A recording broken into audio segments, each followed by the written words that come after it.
Hey guys, and welcome back to another D&D story. If you're new here, make sure to subscribe and also check out part 1 of the story so you're not left behind on some of the details. The moral of this story, don't make things available to your players that you don't want them to explore in excruciating detail.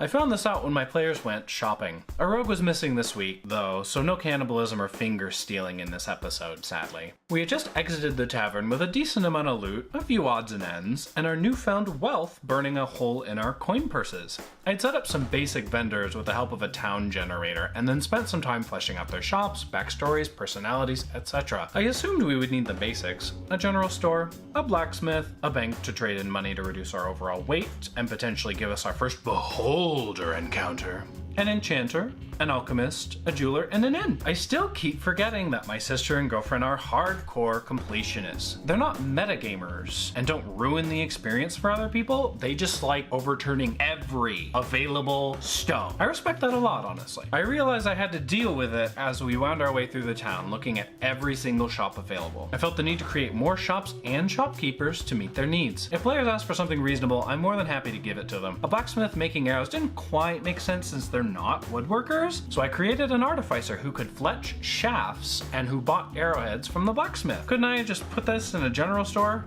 Perhaps, but that's not very imaginative, is it? They also asked all the questions I had not prepared for. Where can I get a quarterstaff? Should that be in the general store, the artificer's shop, or both? Do you have a catalog of wares? I mean, the player's handbook does, but I really maybe should have an idea of what they're selling as well. Can I place a custom order for a tiefling skin coat? That request seemed premeditated based on our rogue's behavior last session. You know, the essentials. In total, I ended up creating a tanner so the ranger could get tieflings skinned and made into a coat, an artificer for all the party's non-magical woodworking needs, and an arcanum to sell paintings, magic scrolls, and other harder to come by items. The ranger ended up not making the tiefling coat only because it would have taken 2 weeks to appropriately stitch together, and the party needed to find, neatly kill, and skin 10 tieflings. I'm confident this is not the last we have seen of interesting fashion choices. Admittedly, the banker got thrown in for story purposes since they picked up friendly-ish goblins down in the dungeon under the tavern, and I was hoping they'd leave him with the banker who'd previously owned them and rented them out to the cult. Say, what? Don't ask too many questions and I won't keep having to make stuff up on the fly. Just kidding, I'll be here all night, so ask away. Could have been a better origin story for the goblins, but I didn't think they'd be around at this point. We actually spent almost 5 hours exploring the town and ended up having a lot of fun with the shopkeepers' personalities. The elves were unsurprisingly haughty and xenophobic, but the town is hostile to non-humans, so no surprise there. My favorite NPC was Old Man Jenkins, who runs the bank. He has to add the word Sonny to every sentence, regardless of the player's gender. What's that, Sonny? You need to exchange some coins? It came to a point during the second hour of shopping that I needed a little variety to spice the game up since we hadn't had any combat encounters since last session. I had previously created 20 random encounters and rolled a few over the course of the next hour and a half. First roll was a 1, which summoned an encounter with a terrified young woman running from Wilkerson's dog! A giant metal dog construct thing. No context, just do something and let the woman die, right? Well, the players absolutely murdered the dog, then shrugged and continued shopping. Should have given the dog better stats as it was the only action we ended up seeing. Next roll a bit later was an 11 and it did nothing.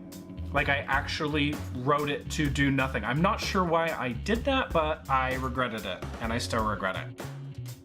The last roll before I just gave up, a perfectly ordinary rainstorm started. The only thing that it actually did was clear up a group of angry commoners hindering access to the bank. What were they doing outside the bank, you ask? Well, we may never know now. Stupid weather. Make sure you have a contingency plan for something like this, and when you create additional towns, hamlets, cities, metropolises, etc. Maybe consider an all-in-one market area where a few NPCs kind of run everything, though this isn't a particularly realistic strategy, unless that's how your world works. Anyways, this ends the second campaign story. The action picks up in the next one, so make sure to stay tuned for that. If you liked the video, please drop a thumbs up, and if you haven't already, make sure to subscribe. I'll see you guys next time.